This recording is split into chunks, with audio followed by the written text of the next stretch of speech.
আজকে আমি কালসর্প নিয়ে আলোচনা করব। কালসর্প দোষ।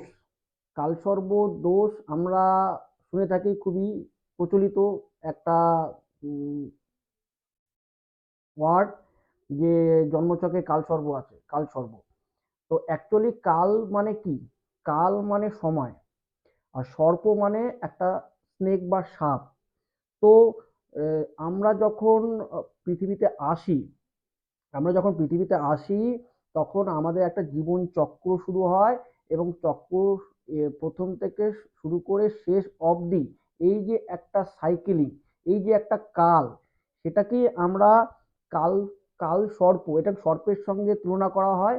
সর্প সর্প যেরকম তার টাইম টু টাইম তার খোলস ত্যাগ করে, একটা খোলস একটা সময় পর, আহ, আহ, সর্পের একটা কি, যে একটা সময় আহ, পরিবর্তন হওয়ার পরে সে তার খোলস ত্যাগ করে, এবং নতুন খোলস নিয়ে সে চলে। আবার কিছুদিন পর তার আবার খোলস ত্যাগ করে। তো সাপের তো একটা প্রবৃত্তি, স্নেকদের একটা প্রবৃত্তি, সেরকমই আমাদের কাল, আমাদের আমাদের দেহটা, আমাদের আত্মাটা, আত্মাটা যেরকম একটা, আমি যখন একটা দেহরূপে আছি, আমার আত্মা একটা দেহরূপে প্রকাশ পাচ্ছে, এবং কিছুদিন পর হয়তো আমি চলে যাব, একটা একটা একটা একটা পার্টিকুলার সময় যখন আমার আসবে, তখন আমি চলে যাব, আমি এই দেহ ত্যাগ করলাম, আত্মা আবার নতুন দেহ সে নিবে।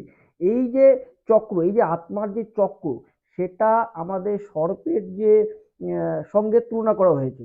এবং কাল মানে হচ্ছে সময়। এবার কাল সর্প, আমরা জানি যে কাল সর্প দোষ। অ্যাকচুয়ালি দোষ বলে কিছু হয় না, শাস্ত্রে কোথাও লেখা নেই যে দোষ, কাল সর্প দোষ। সবটাই কাল সর্প যোগ, সবটাই হচ্ছে প্ল্যানেটদের একটা কম্বিনেশন। মানে একটা প্রত্যেকটা প্ল্যানেট জন্মছকে কিভাবে প্লেসমেন্ট পেলো, কোন প্ল্যানেট কার সঙ্গে কম্বাইন করলো বা কার সঙ্গে দৃষ্টি নিক্ষেপ করলো, সেই দ্বারা যে একটা কম্বিনেশন তৈরি হচ্ছে, একটা যোগ তৈরি হচ্ছে, সেটাকেই আমরা জানি। কিন্তু এটা সকল কিছু অ্যাস্ট্রোলজার আছে যারা ব্যবসা করার জন্য এটাকে অন্য পথে চালনা করেছে, এবং সেটাকে দোষ বলে আখ্যা করেছে। কালসর্প দোষ বলে শাস্ত্রে কোথাও কিছু লেখা নেই, কালসর্প যোগ। যাই হোক, কালসর্প যোগ না দোষ সেটা নিয়ে আমি পরবর্তীতে বিস্তারিত আলোচনা করব। তবে এখন কালসর্প যোগটা কি এবং কিভাবে এটা প্রভাব ফেলে আমাদের জীবনে, সেই নিয়ে কিছু আলোচনা করব। প্রথমত বলি যে কালসর্প যোগটা তৈরি হয় কিভাবে। একটা চার্টে টোটাল 12টা ঘর থাকে, এবং 12টা ঘরের মধ্যে রাহু এবং কেতু দুটো ঘরকে দুটো ঘরে বসে, এবং রাহু যেখানে বসবে তার তার ঠিক সমসপ্তমে 180 ডিগ্রিতে বসবে হচ্ছে কেতু। এবার রাহু এবং কেতু, এই যে অ্যাক্সিসটা, এই অ্যাক্সিসের একটা পাশে যদি কোনো প্ল্যানেট না থাকে, এবং বাদ বাকি সব 7খানা প্ল্যানেট যদি অ্যাক্সিসে একটা পাশে চলে আসে, আর একটা পাশ যদি ফাঁকা থাকে, তাহলেই সেটা কালসর্প হিসাবে আমরা ধরবো বা আমরা কনসিডার করব। এবার কালসর্প খারাপ, কালসর্প জন্মছকে থাকলে খুব খারাপ। এই নিয়ে পূজা আর্চা করতে হবে, এই নিয়ে অনেক যজ্ঞ করতে হবে, এই দোষ কাটাতে হবে, এবং শিবের পূজা করতে হবে, ত্রম্বকম যেতে হবে এই দোষ কাটানোর জন্য। কিন্তু আমরা একটা কিছু সাইড আমরা জানি, কিছু একটা টোটাল কনসেপ্টে, টোটাল জিনিসের একটা 10% আমরা জানি, সেটার উপরে বেস করে টোটাল জিনিসটা হাল্লা হচ্ছে। অ্যাকচুয়ালি যদি আমরা একটু ডিপে গিয়ে অ্যানালাইসিস করি, তাহলে আমরা পরিষ্কার বুঝতে পারবো এই কালসর্পটা আমাদের জীবনে কিভাবে প্রভাবটা ফেলে। অনেক অনেক আছে, অনেক চার্ট আছে।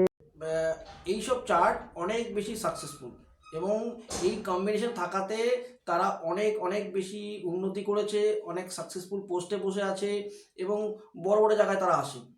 এবার এই কম্বিনেশনটা কাজ করে কিভাবে?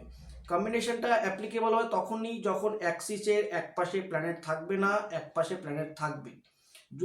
এবার রাহু হচ্ছে, রাহু কি, রাহু হচ্ছে আমাদের ডিজায়ার, রাহু হচ্ছে আমাদের প্রেজেন্ট, এবং রাহু হচ্ছে আমাদের ফিউচার। তাহলে এবং কেতু হচ্ছে পাস্ট, এবং রাহু হচ্ছে আমাদের মাথা, এবং কেতু হচ্ছে ধর। তাহলে আমাদের মুভমেন্টটা হবে মানে মাথা থেকে ধরের দিক থেকে, মানে যখন কোনো নবজাতক বা জাতিকা যখন প্রসব মাত্রই পৃথিবীতে আসে, প্রথমে কিন্তু তার মাথাটা বেরোয়, তারপরে তার দেহ, এবং শেষে পাটা। তো সেরকমই রাহু আমাদের মাথাকে ডিনোট করে, মস্তককে, এবং কেতু হচ্ছে আমাদের ধরকে। রাহু হচ্ছে আমাদের প্রেজেন্ট বা ফিউচার, কেতু হচ্ছে আমাদের পাস্ট। তার মানে আমি যখন মুভমেন্টটা করব বা কালটা যেটা চলবে সেটা আমার প্রেজেন্ট থেকে ফিউচারের দিকে যাবে, না কি প্রেজেন্ট থেকে পাস্টের দিকে আসবে। সবসময় প্রেজেন্ট থেকে ফিউচারের দিকে যাবে। এবং জন্ম আহ, জন্মছকে রাহুকে স্ট্রং থাকা দরকার জীবনে। রাহু যদিও ইলিউশনারি প্ল্যানেট, রাহু একটা মায়াজাল সৃষ্টি করে।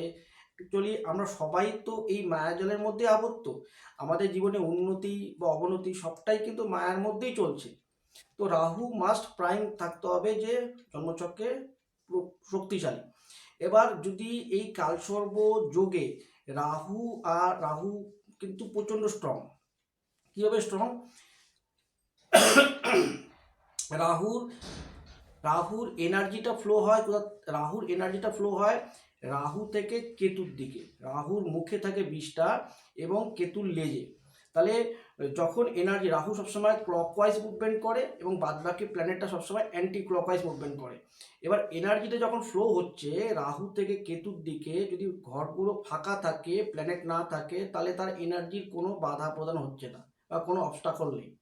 ফর এক্সাম্পল ধরুন, আমি যদি কোনো পার্টিকুলার একটা পয়েন্ট থেকে যদি আমি কোনো একটা ডেস্টিনেশনে মুভমেন্ট করি, দুটো রুট আছে, একটা মেন রুট, একটা বাইপাস রুট, দুটোরই ডিস্টেন্স একই। এবার যদি মেন রুট হয়ে যাই আমি একটা ডেস্টিনেশনে পৌঁছাতে, আমার যে সময় লাগবে, বাইপাস রুট হলে আমি ঠিক অল্প সময় অনেক তাড়াতাড়ি ওই ডেস্টিনেশনকে হিট করতে পারবো। কীভাবে হিট করতে পারবো?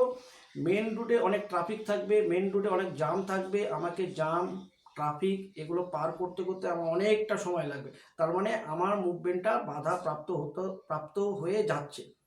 কিন্তু যদি বাইপাস রুট ইউজ করি, সেক্ষেত্রে আমার মুভমেন্টটা অনেক ইজিটা হবে, কেন কি সেখানে অবস্টাকলটা অনেক কম।